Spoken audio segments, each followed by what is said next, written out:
The Aurora Australis is now in the furious 50s, but that fury has been shelved for the time being.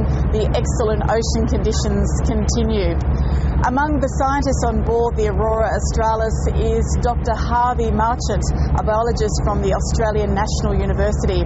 He's been down to Antarctica an amazing 15 times.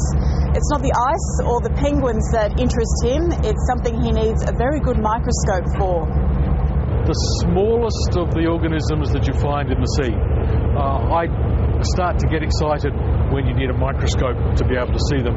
So I'm looking at organisms that range in size from around 1 micron, that's 1,000th of a millimetre, up to a 10th of a millimetre.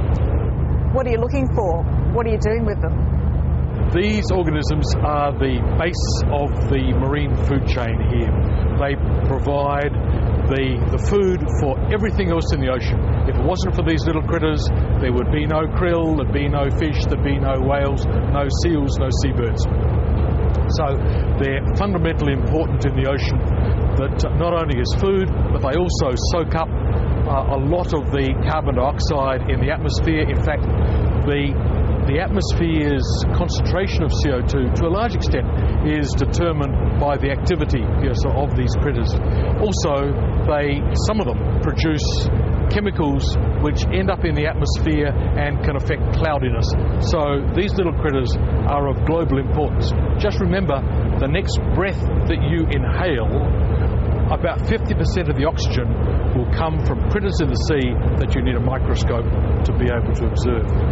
I'm looking at them particularly to work out the relationships between these single-celled plants and the animals that graze on them. So you're here to monitor their health?